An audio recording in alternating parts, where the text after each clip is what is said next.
All right, let's answer another viewer question here. So, guy says, do you have any tips on recovering the grip when moving through a USPSA stage? Many times I remove my support hand to move through a stage and might make for good content. I agree. So I'm assuming, he removes his hands for some unmounted movement, like hustle over here and then remount the gun to shoot. And sometimes the support hand doesn't land in the same exact spot that he would like it to. To me, it's like the fix to this is going to be through dry fire training, and not just like, hey, I'm just gonna draw the gun on a light switch. Like very focused on this particular component skill.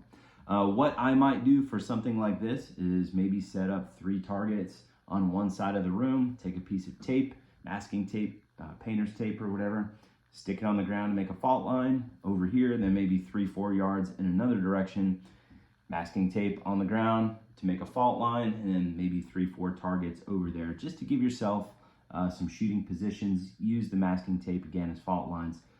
Whack some targets over here, unmount the gun, hustle over here, remount it, and then whack some targets over there. And the entire time I'm doing this, I would try to be very aware of what my grip feels like as I'm remounting the gun. I think one of the biggest things people miss in their training is, number 1, observing, and number 2, being aware of what good and bad feels like and looks like. Right? I think knowing both of those, not just what good looks like, but what bad looks like and feels like as well, like very, very good to know, right? To me, a problem fully understood is a problem halfway solved. So if you can understand what good and bad feels like, I think you are well on your way to starting to apply cause and effect to your training and changing some of this stuff.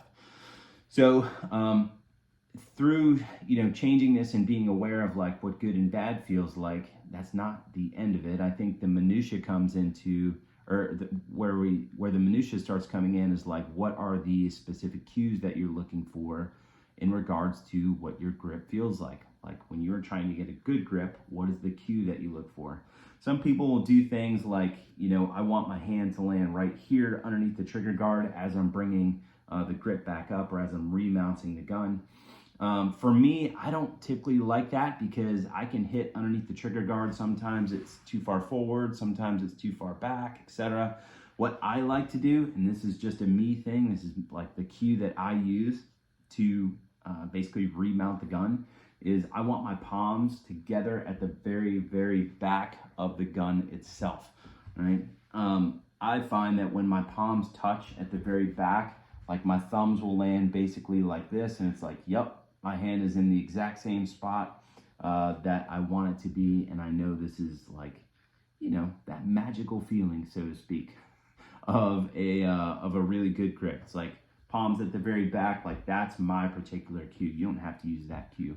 But I think coming up with a specific cue, this way you have a process to use and look for when you are shooting a match, right? Like you dismount the gun to run to a spot and you're like, okay, now I need to do this thing to get my grip back.